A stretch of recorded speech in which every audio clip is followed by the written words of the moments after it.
Hello and welcome to this section on storage in Kubernetes. This is Mumshad Manambeth and we are going through the Certified Kubernetes Administrators course. In this section, we look at the various storage-related concepts such as persistent volumes, persistent volume claims, access modes, and how to configure applications with persistent storage.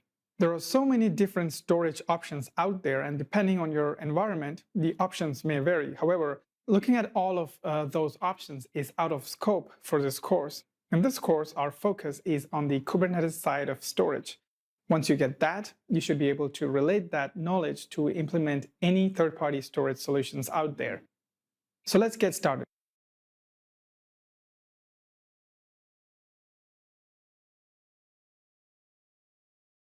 Let us now look at storage in Kubernetes. To understand storage in container orchestration tools like Kubernetes, it is important to first understand how storage works with containers. Understanding how storage works with Docker first and getting all the basics right will later make it so much easier to understand how it works in Kubernetes. When it comes to storage in Docker, there are two concepts. You must know about storage drivers and volume driver plugins. In the upcoming video, we will discuss about storage drivers. It's something that we've discussed in the Docker course, so if you have gone through that already, feel free to skip this video, or you may choose to stay and refresh your memory. Once done, we will talk about volume drivers.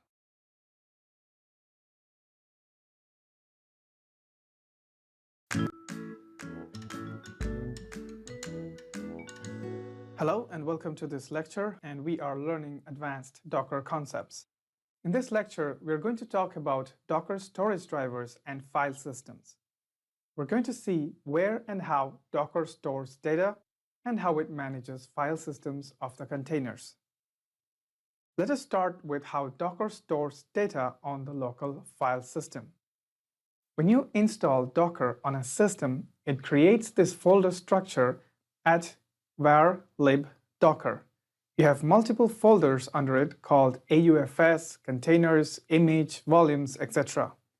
This is where Docker stores all its data by default. When I say data, I mean files related to images and containers running on the Docker host. For example, all files related to containers are stored under the containers folder, and the files related to images are stored under the image folder. Any volumes created by the Docker containers are created under the volumes folder. Well, don't worry about that for now. We will come back to that in a bit. For now, let's just understand where Docker stores its files and in what format. So how exactly does Docker store the files of an image and a container? To understand that, we need to understand Docker's layered architecture. Let's quickly recap something we learned. When Docker builds images, it builds these in a layered architecture. Each line of instruction in the Docker file creates a new layer in the Docker image with just the changes from the previous layer. For example, the first layer is a base Ubuntu operating system, followed by the second instruction that creates a second layer which installs all the apt packages, and then the third instruction creates a third layer with the Python packages, followed by the fourth layer that copies the source code over, and then finally the fifth layer that updates the entry point of the image. Since each layer only stores the changes from the previous layer, it is reflected in the size as well. If you look at the base Ubuntu image, it is around 120 megabytes in size. The apt packages that I install is around 300 MB, and then the remaining layers are small. To understand the advantages of this layered architecture, let's consider a second application. This application has a different Docker file, but is very similar to our first application, as in it uses the same base image as Ubuntu, uses the same Python and Flask dependencies, but uses a different source code to create a different application. And so a different entry point as well. When I run the docker build command to build a new image for this application, Since the first three layers of both the applications are the same, Docker is not going to build the first three layers. Instead, it reuses the same three layers it built for the first application from the cache and only creates the last two layers with the new sources and the new entry point. This way, Docker builds images faster and efficiently saves disk space. This is also applicable if you were to update your application code.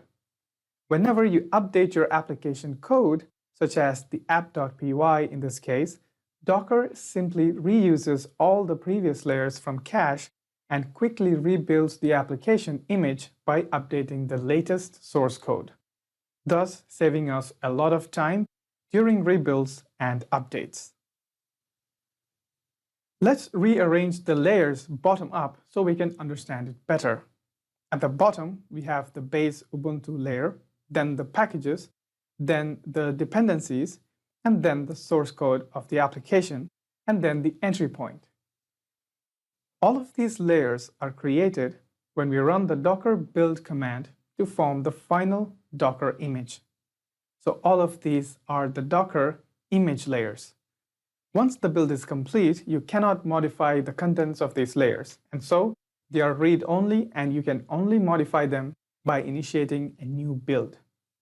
When you run a container based off of this image using the docker run command, Docker creates a container based off of these layers and creates a new writable layer on top of the image layer. The writable layer is used to store data created by the container, such as log files written by the applications, any temporary files generated by the container, or just any file modified by the user on that container. The life of this layer, though, is only as long as the container is alive. When the container is destroyed, this layer and all of the changes stored in it are also destroyed. Remember that the same image layer is shared by all containers created using this image. If I were to log into the newly created container and say, create a new file called temp.txt, it will create that file in the container layer, which is read and write. We just said that the files in the image layer are read-only, meaning you cannot edit anything in those layers. Let's take an example of our application code. Since we bake our code into the image, the code is part of the image layer and as such is read-only. After running a container, what if I wish to modify the source code to say test a change? Remember, the same image layer may be shared between multiple containers created from this image. So does it mean that I cannot modify this file inside the container? No. I can still modify this file, but before I save the modified file, Docker automatically creates a copy of the file in the read-write layer, and I will then be modifying a different version of the file in the read-write layer. All future modifications will be done on this copy of the file in the read-write layer. This is called copy-on-write mechanism. The image layer being read-only just means that the files in these layers will not be modified in the image itself. So the image will remain the same all the time until you rebuild the image using the docker build command. What happens when we get rid of the container? All of the data that was stored in the container layer also gets deleted. The change we made to the app.py and the new temp file we created will also get removed. So what if we wish to persist this data? For example, if we were working with a database and we would like to preserve the data created by the container, we could add a persistent volume to the container. To do this, first create a volume using the docker volume create command. So when I run the docker volume create data_volume command, it creates a folder called data_volume under the var lib docker volumes directory. Then, when I run the Docker container using the docker run command, I could mount this volume inside the Docker container's read-write layer using the -v option like this. So I would do a docker run -v then specify my newly created volume name followed by a colon and the location inside my container, which is the default location where MySQL stores data, and that is var lib MySQL, and then the image name MySQL. This will create a new container and mount the data volume we created into var lib MySQL folder inside the container. So all data written by the database is in fact stored on the volume created on the Docker host. Even if the container is destroyed, the data is still active. Now, what if you didn't run the docker volume create command to create the volume before the docker run command? For example, if I run the docker run command to create a new instance of MySQL container with the volume data underscore volume2, which I have not created yet, Docker will automatically create a volume named data underscore volume2 and mount it to the container. You should be able to see all these volumes if you list the contents of the var lib docker volumes folder. This is called volume mounting, as we are mounting a volume created by Docker under the var lib docker volumes folder.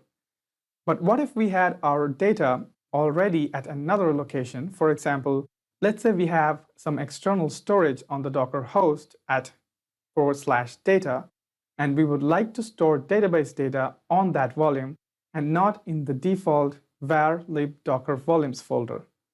In that case, we would run a container using the command docker run -v, but in this case, we will provide the complete path to the folder we would like to mount, that is /data /MySQL. And so it will create a container and mount the folder to the container. This is called bind mounting. So there are two types of mounts, a volume mounting and a bind mount. Volume mount mounts a volume from the volumes directory, and bind mount mounts a directory from any location on the Docker host. One final point to note before I let you go. Using the -v is an old style. The new way is to use -mount option. The --mount is the preferred way as it is more verbose, so you have to specify each parameter in a key equals value format. For example, the previous command can be written with the -mount option as this, using the type, source, and target options. The type in this case is bind, the source is the location on my host, and target is the location on my container. So who is responsible for doing all of these operations? Maintaining the layered architecture, creating a writable layer, moving files across layers to enable copy and write, etc. It's the storage drivers. So Docker uses storage drivers to enable layered architecture. Some of the common storage drivers are AUFS, BTRFS, ZFS, Device Mapper, Overlay, and Overlay 2. The selection of the storage driver depends on the underlying OS being used. For example, with Ubuntu, the default storage driver is AUFS, whereas this storage driver is not available on other operating systems like Fedora or CentOS. In that case, Device Mapper may be a better option. Docker will choose the best storage driver available automatically based on the operating system. The different storage drivers also provide different performance and stability characteristics. So you may want to choose one that fits the needs of your application and your organization. If you would like to read more on any of these storage drivers, please refer to the links in the attached documentation. For now, that is all from the Docker architecture concepts. See you in the next lecture.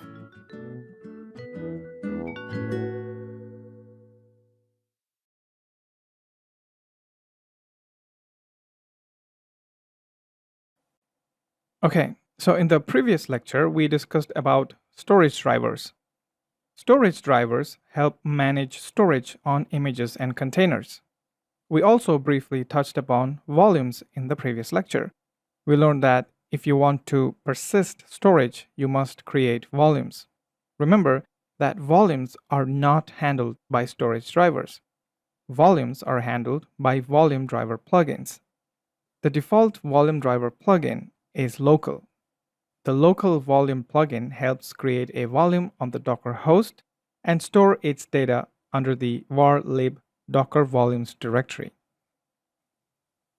There are many other volume driver plugins that allow you to create a volume on third-party solutions like Azure File Storage, Convoy, DigitalOcean Block Storage, Flocker, Google Compute Persistent Disks, ClusterFS, NetApp, RexRay, Portworx, and VMware vSphere Storage. These are just a few of the many.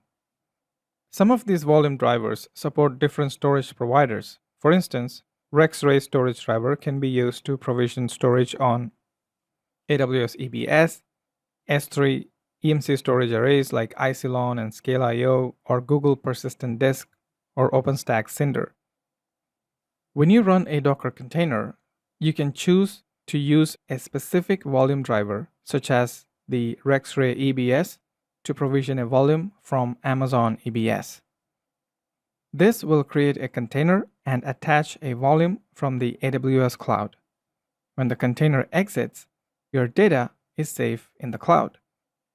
In the upcoming lectures, we will see more about volumes in Kubernetes.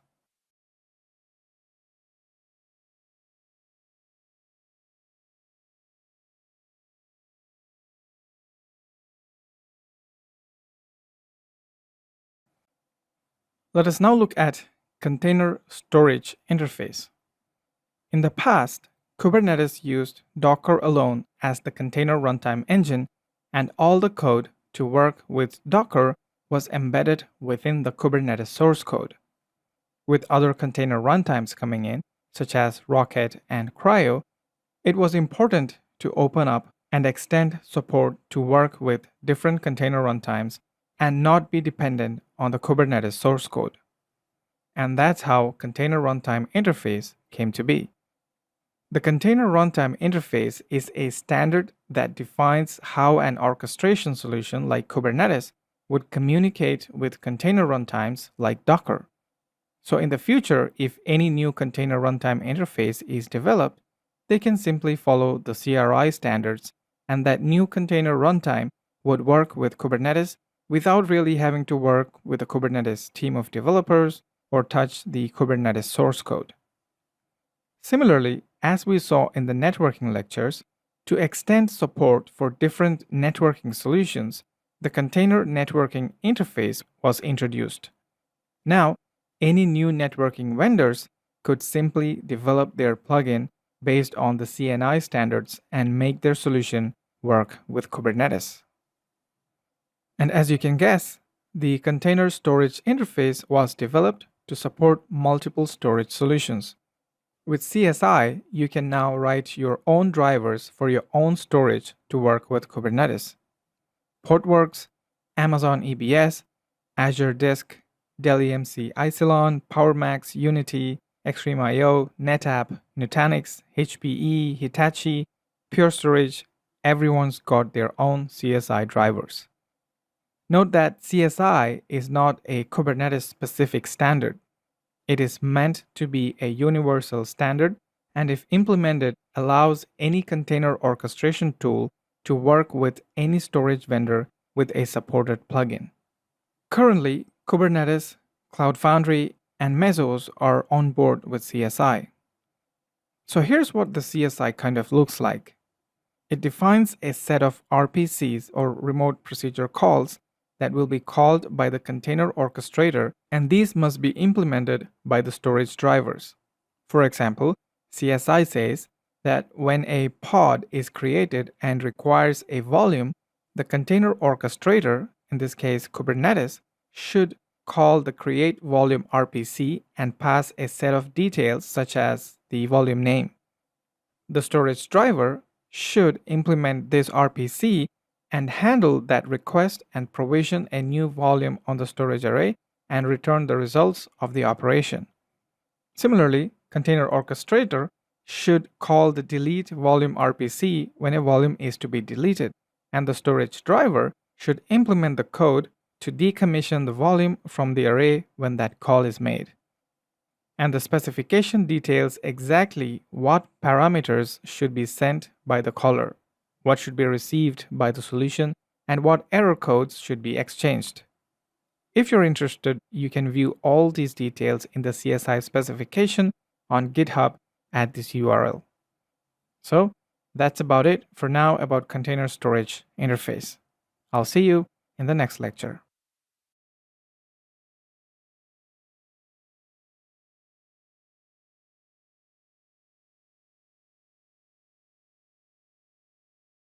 Hello and welcome to this lecture on persistent volumes in Kubernetes. My name is Mumshad Manambeth. Before we head into persistent volumes, let us start with volumes in Kubernetes. Let us look at volumes in Docker first. Docker containers are meant to be transient in nature, which means they are meant to last only for a short period of time.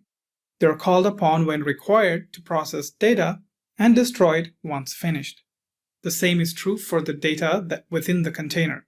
The data is destroyed along with the container. To persist data processed by the containers, we attach a volume to the containers when they are created. The data processed by the container is now placed in this volume, thereby retaining it permanently. Even if the container is deleted, the data generated or processed by it remains. So how does that work in the Kubernetes world? Just as in Docker, the pods created in Kubernetes are transient in nature. When a pod is created to process data and then deleted, the data processed by it gets deleted as well. For this, we attach a volume to the pod. The data generated by the pod is now stored in the volume, and even after the pod is deleted, the data remains. Let's look at a simple implementation of volumes. We have a single node Kubernetes cluster. We create a simple pod that generates a random number between 1 and 100 and writes that to a file at /opt/number.out. It then gets deleted along with the random number. To retain the number generated by the pod, we create a volume. And a volume needs a storage. When you create a volume, you can choose to configure its storage in different ways. We will look at the various options in a bit, but for now, we will simply configure it to use a directory on the host. In this case, I specify a path /data on the host. This way, any files created in the volume would be stored in the directory data on my node. Once the volume is created, to access it from a container, we mount the volume to a directory inside the container. We use the volume mounts field in each container to mount the data volume to the directory /opt within the container. The random number will now be written to /opt mount inside the container, which happens to be on the data volume, which is in fact the data directory on the host. When the pod gets deleted, the file with the random number still lives on the host. Let's take a step back and look at the volume storage options. We just used the host path option to configure a directory on the host as storage space for the volume. Now that works fine on a single node. However, it is not recommended for use in a multi-node cluster. This is because the pods would use the /data directory on all the nodes and expect all of them to be the same and have the same data. Since they are on different servers, they're in fact not the same, unless you configure some kind of external replicated cluster storage solution. Kubernetes supports several types of different storage solutions, such as NFS, ClusterFS, Flocker, Fiber Channel, CephFS, Scale.io, or public cloud solutions like AWS, EBS, Azure Disk, or File, or Google's Persistent Disk. For example, to configure an AWS Elastic Block Store volume as the storage option for the volume, we replaced host path field of the volume with the AWS Elastic Block Store field along with the volume ID and file system type. The volume storage will now be on AWS EBS. Well, that's it about volumes in Kubernetes. We will now head over to discuss persistent volumes next.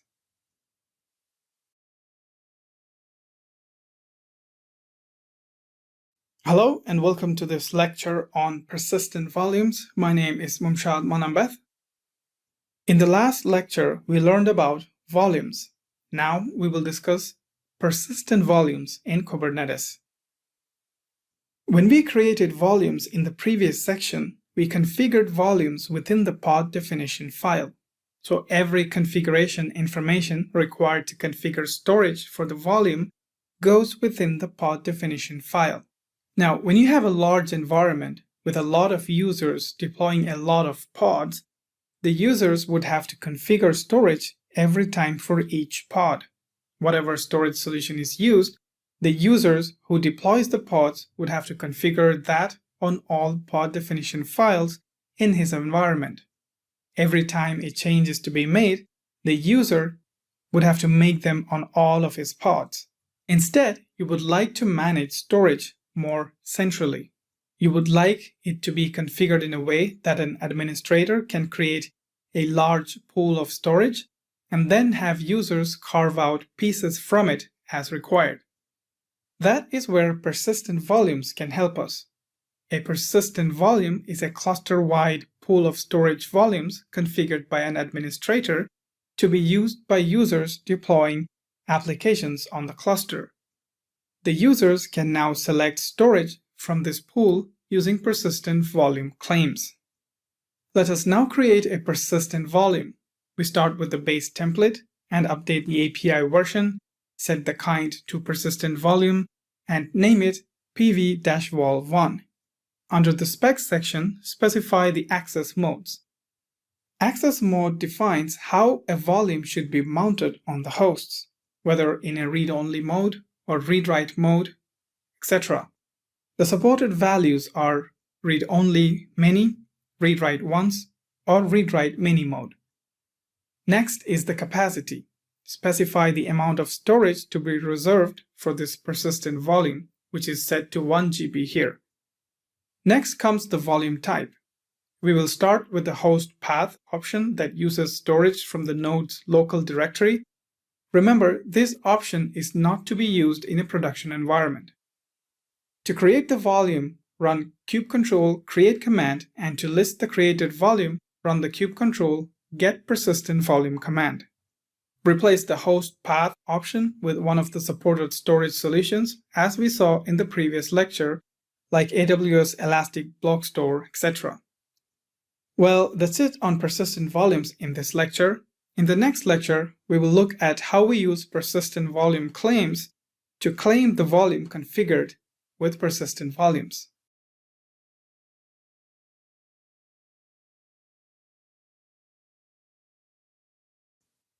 Hello, and welcome to this lecture on persistent volume claims in Kubernetes. In the previous lecture, we created a persistent volume. Now we will try to create a persistent volume claim to make the storage available to a node. Persistent volumes and persistent volume claims are two separate objects in the Kubernetes namespace. An administrator creates a set of persistent volumes, and a user creates persistent volume claims to use the storage. Once the persistent volume claims are created, Kubernetes binds the persistent volumes to claims based on the request and properties set on the volume. Every persistent volume claim is bound to a single persistent volume.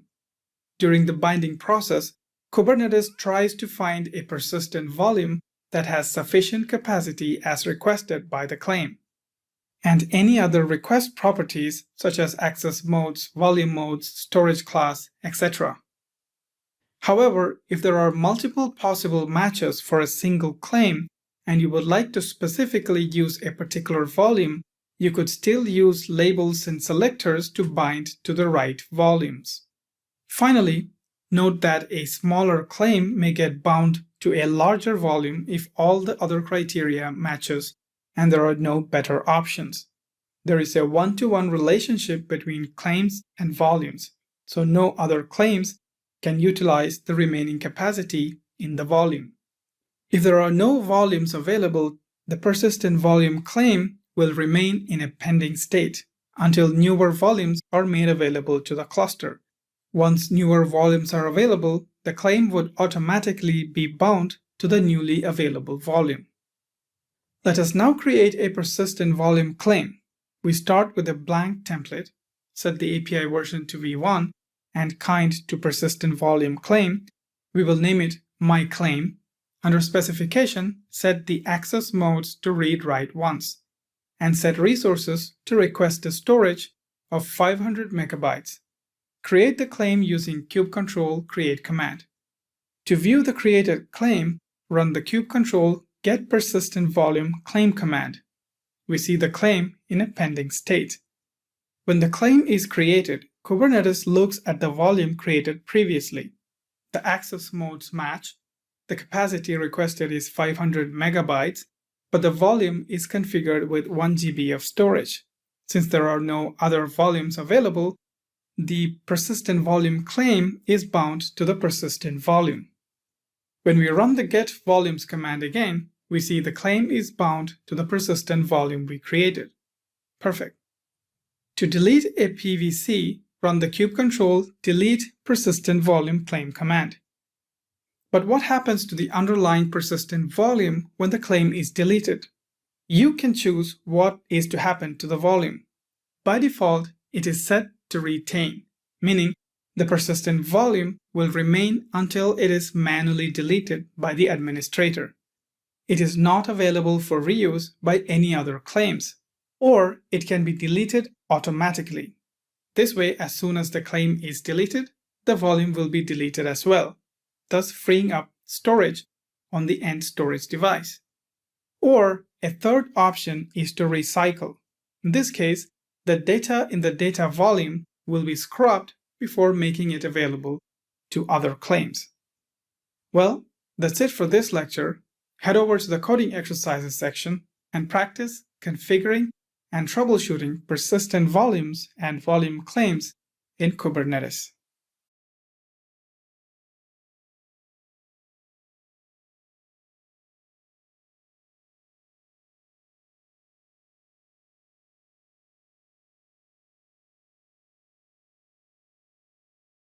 In this lecture, we will look at storage classes.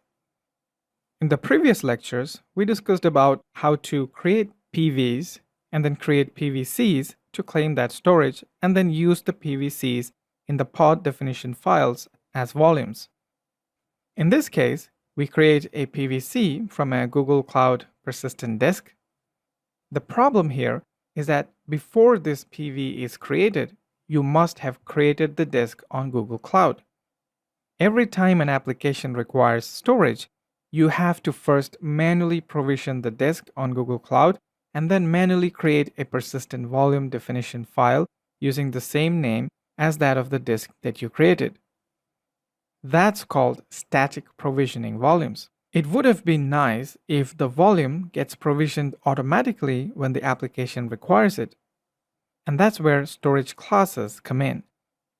With storage classes, you can define a provisioner such as Google Storage that can automatically provision storage on Google Cloud and attach that to pods when a claim is made. That's called dynamic provisioning of volumes. You do that by creating a storage class object with the API version set to storage.k8s.io/v1, specify a name, and use provisioner as kubernetes.io/gce-pd. So going back to our original state where we have a pod using a PVC for its storage and the PVC is bound to a PV, we now have a storage class.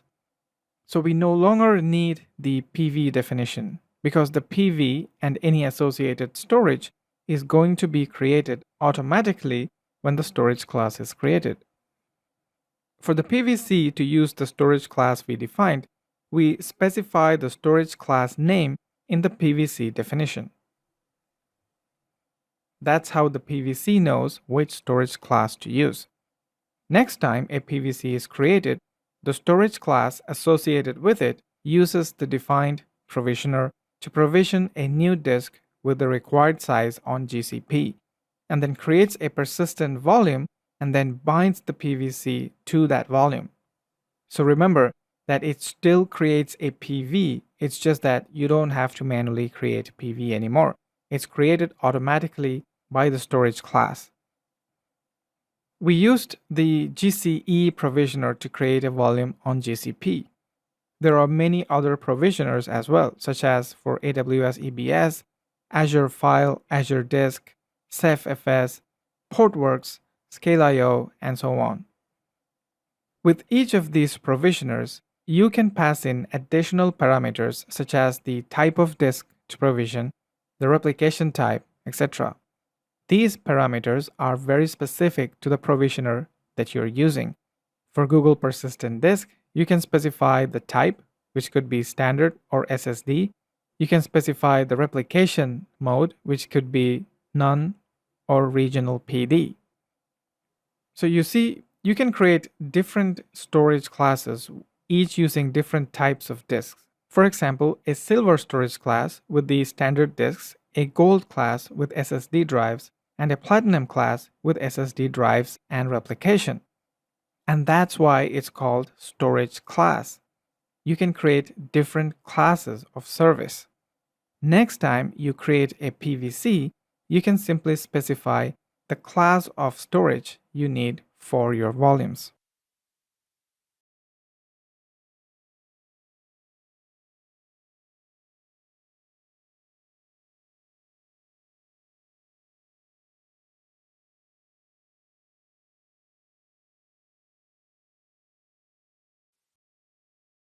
Let us now review the lab on storage class. So the first question is, how many storage classes exist in the cluster? Let's do a typical get storage class. So we see one. You can also do a SC to the storage classes. So that's the short form. We see that there's just one storage class. So let's select one. How about now? How many storage classes exist in the cluster? We just created a few more. So let's try it again. And we see that there are 3. Setting things up. So what is the name of the storage class that does not support dynamic volume provisioning? So we know that the provisioner is what defines how the storage class volumes are provisioned. So the no provisioner is one that does not support dynamic volume provisioning. So that's the provisioner. So that's the storage class that does not support dynamic volume provisioning. So that's local storage. Now, what is the volume binding mode used for the storage class? The one identified in the previous question. So for this, the volume binding mode is wait for first consumer. So this is the answer. So what is the provisioner used for the storage class called Portworx IO Priority High? So this is the storage class called Portworx IO Priority High. And the provisioner is Portworx Volume.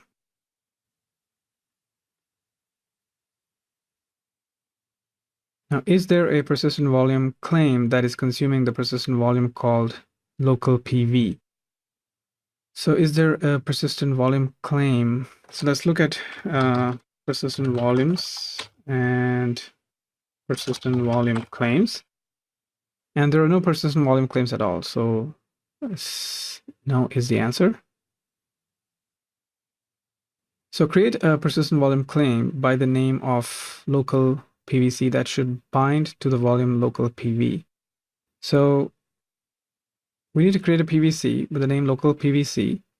And if it is to bind to the PV, then it must have capacity, which is 500 megabytes. So that's correct.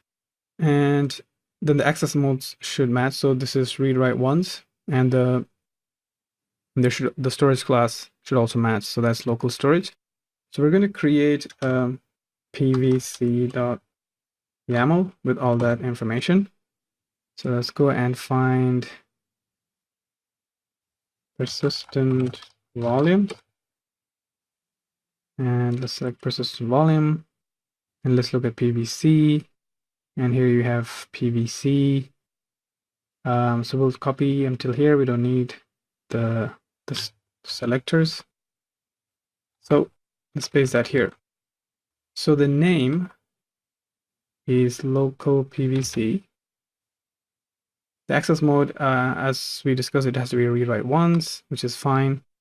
We don't need to specify the volume mode for now. And storage is 500 MB. And the storage class name is local storage. That's what we saw. Right, so local storage. So that's it. Let's create the PVC. Let's make sure it's created. Okay. Now, what is the status of the newly created persistent volume claim? So it's in a pending state.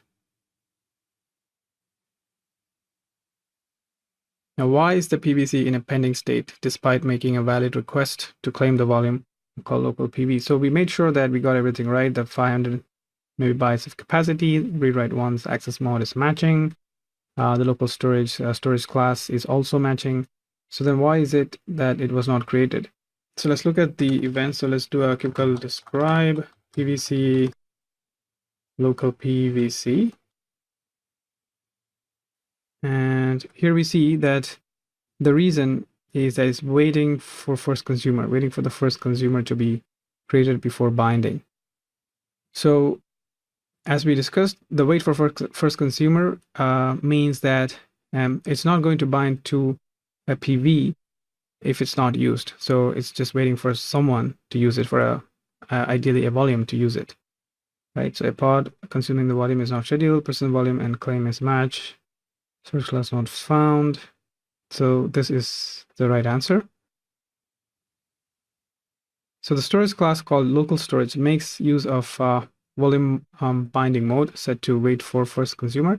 So this will delay the binding and provisioning of a persistent volume until a pod using the persistent volume claim is created. Create a new pod called Nginx with the image Nginx Alpine. Let's do that.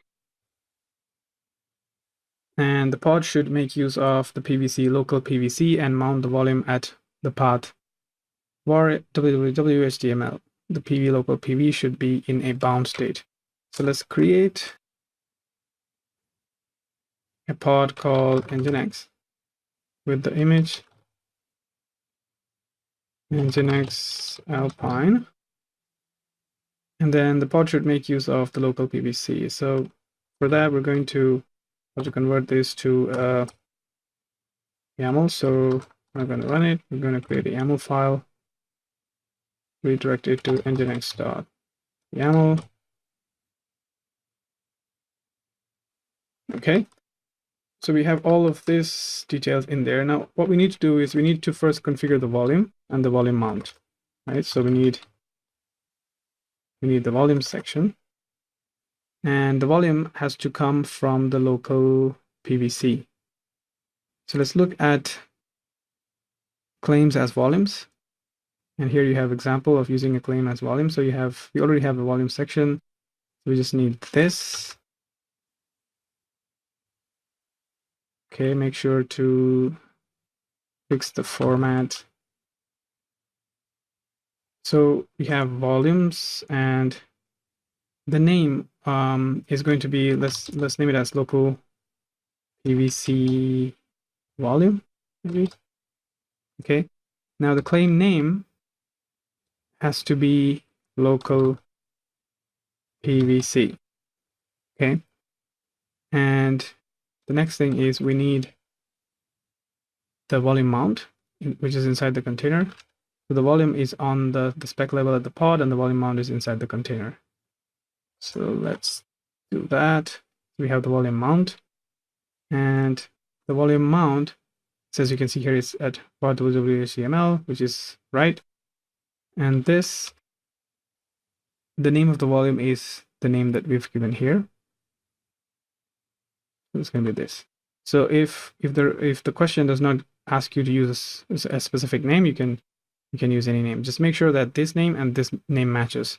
So that's when this volume is going to get mounted to this directory. Okay, let's save that. And let's create that file. Let's see the status of the pod. Okay, it's created, but it's not in a running state. Give it a second. Yeah, it's in a running state. Okay, so that's successful. So let's check the status of the PVC now. And we now see that it's in a bound state. So it's in a bound state. So as soon as a volume used that PVC, it went into a bound state.